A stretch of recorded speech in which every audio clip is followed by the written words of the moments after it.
establecimiento efectivo de los derechos de los pacientes en la Ley General de Salud. Si esta iniciativa es también aprobada por la Cámara de Diputados, los prestadores de servicios de salud privados deberán publicar obligatoria y anticipadamente los precios de sus servicios a disposición del paciente. Para conversar al respecto, saludo con gusto a Luis Fernando Lezama, presidente del Comité Técnico Soy Paciente. Luis, ¿cómo estás? Bienvenido. Buenas tardes. Hola Roberto, buenas tardes. Bueno, pues esto significa un paso importantísimo porque llegamos luego con la premura de atendernos pues nuestra salud, y esto creo que el tema de los precios quizás lo dejamos en una segunda instancia y después nos llevamos una gran sorpresa para nuestro bolsillo, Luis.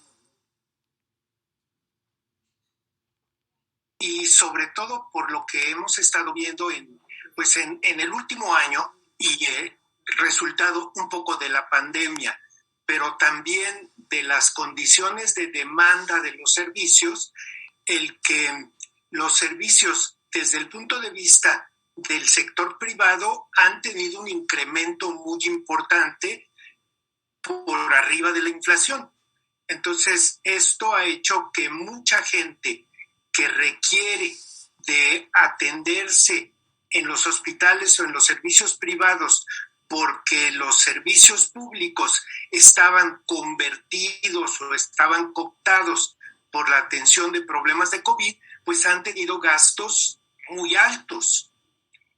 Ahora, también hay que entender que la ley del mercado, Luis, en este periodo más complicado de mayor demanda de servicios, también los encareció, porque no había mucha disponibilidad de los mismos, de algunos insumos, y esto se vio reflejado con inflaciones bastante altas, específicamente en los servicios. La pregunta en este sentido es de prosperar y poder contar con esta información. ¿Esto crees que va a incentivar también la competencia entre este sector de servicios privados de salud?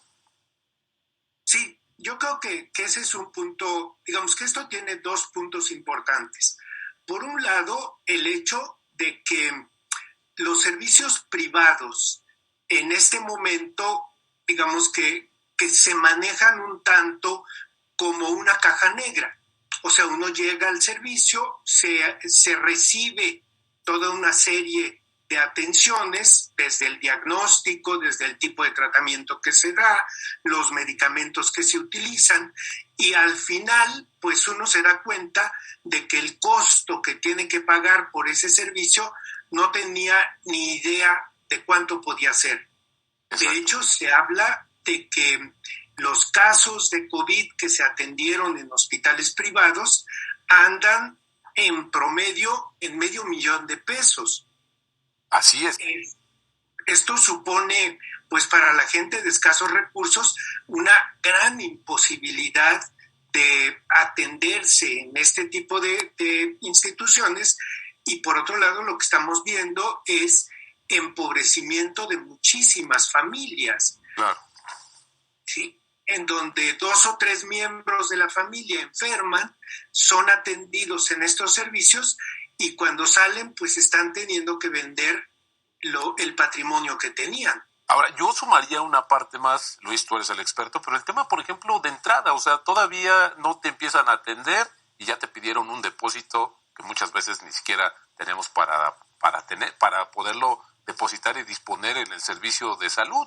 Entonces, sí, también ahí se vuelve una situación bastante compleja, como tú dices, pues a la incertidumbre de no sabemos cuánto nos va a costar, y quizás a lo mejor ese tiempo que perdemos, por así decirlo, por buscar otras alternativas, pues resulta crucial en materia de salud, Luis. Absolutamente. Uno de los temas que hemos visto también y que ha puesto de manifiesto la pandemia es, ya sabíamos que el retraso en el diagnóstico o el retraso en el inicio de la atención de algunos padecimientos como el cáncer o como de estos trastornos crónicos, la diabetes, digamos que un gran en el organismo, y las personas sufren de un agravamiento de sus padecimientos. Claro. Esto, además de que puede resultar en desenlace fatal, también lo que hace es que encarece aún más los tratamientos que se requieren.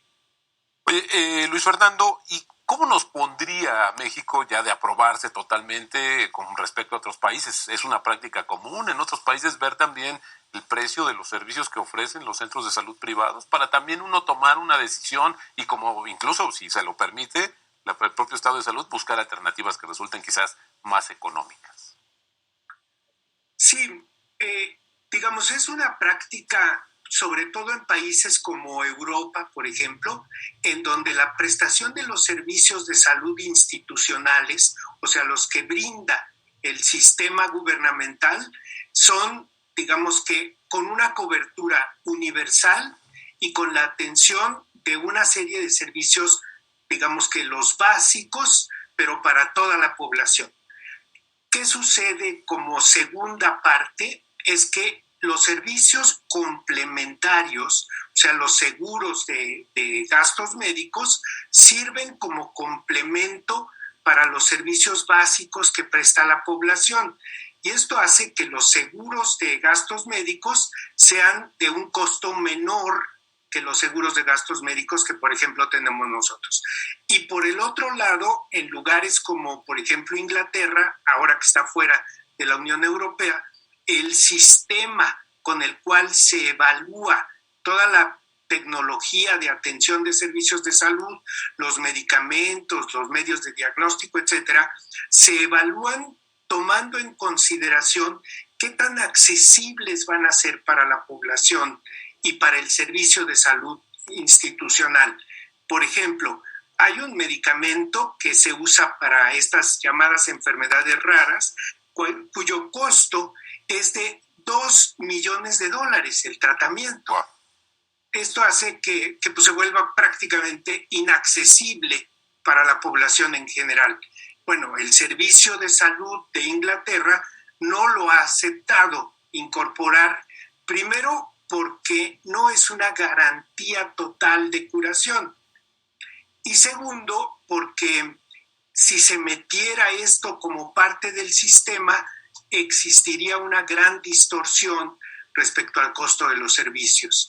Entonces, creemos que al incorporar un modelo de regulación de los servicios de salud, como ya se preveía desde el inicio del derecho a la protección de la salud, de construir un sistema nacional de salud en el cual todos estuvieran integrados y todos estuvieran relativamente regulados, pues va a hacer que de alguna manera el sistema se integre y el sistema tenga pues como escalones. Por supuesto, pues ojalá y prospere. Interesante la propuesta. Luis Fernando Lezama, presidente del Comité Técnico Soy Paciente. Muy buenas tardes y gracias por tu participación.